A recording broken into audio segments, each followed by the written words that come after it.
not only was he not being treated properly for his bipolar disorder, but he was taking a lot of Quaaludes, I think.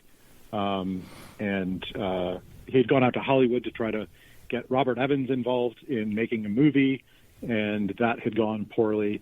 Evans was only interested in Forçade's cocaine connection. Yeah.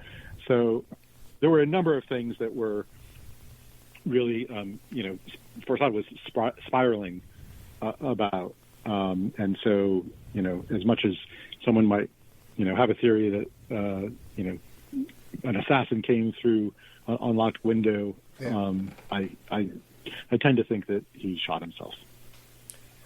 Yeah, and Gabriel Chang was there. Now, Robert Evans, I didn't realize he had a connection to Robert Evans, who also has a connection to Larry Flint. Is all that in your book? About the connection? Is Evans in your book? Just a little bit in that story where, Forçade has a meeting with him at Evans' home, and kind of Forçade sits down and places a vial of cocaine on the center of the coffee table, but doesn't offer it. He just sort of lets Evans look at it and salivate over it. A lot of he played a lot of games. He was really into head trips. So he was always making things a little more maybe uncomfortable than they had to be. Yeah, which was like a pattern among that whole bunch. Abby Hoffman too had the same depression, seasonal depression, and the same kind of presence. And Dana we discussed too. But now I think I had mentioned Larry Flint and Hustler, and you had something to say. Oh, I was going. I think you were saying there were connections between Robert Evans and Larry Flint, and I was going to say there were so many. Definitely was the kind of book where like you need like index cards and string, and to have your like board of like what's connected to what.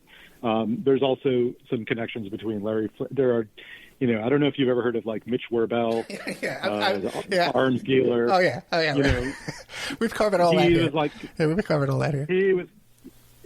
He was connected to a guy named Ken Bernstein, who Forçade was in business with in smuggling. Oh, really? So there are just, I had to draw the line with like, I could only get so much into like the Bay of Pigs connections in this book, but like it all like I was dizzy from how many things fed into other things, and I tried to lay it out as simply as possible, because that's a whole world that you can get really tied up in. Yeah, fascinating stuff. Larry Flint's bodyguard, Bill Menser, actually did a murder involving Robert Evans. Yeah, and Bill Menser listens to the show, by the way.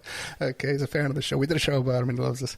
Okay, what else haven't I asked you, man? We got about 3 minutes left. What else haven't I asked you really want the audience to know about? I got to get this book. Yeah, I recommend everybody get this book. There's a lot in here that I think is relevant to, things that are going on in the world today about media objectivity. There's a lot about First Amendment press rights. Actually, Forçade had a case for press credentials that was used as precedent in CNN's case against Donald Trump's administration when Jim Acosta couldn't get press rights. They used Tom Forçade's case to win that. There's a lot about the Fourth and Fifth Amendments, and there's a lot about just like people of similar political persuasions who are not trusting each other, accusing each other, and not really working together. That I think in 2023 is really is hugely relevant. Yeah, such a different world. Such a different world. Sean Howe, you could find Sean Howe on his website, SeanHowe.com. That's spelled Howe. By the way, he's on Blue Sky, too. He's got like 1,000 followers on Blue Sky. I don't know how he pulled that off. But you can find him on Sean Howe and Blue Sky. I got like 5. I got like 5 followers on Blue Sky. I got in early. Yeah, I'm sure you did, man. Twitter, you could find him on Twitter, Sean Howe on Twitter. And this book we've been talking about, okay, it's called Agents of Chaos, Thomas King Forçade. High Times and the Paranoid Ends of the 70s. I'm sure we haven't covered everything, but if you just want to check out the first chapter, it's in the Rolling Stone. Very well written, man. Covers there's a lot of meat in there right there.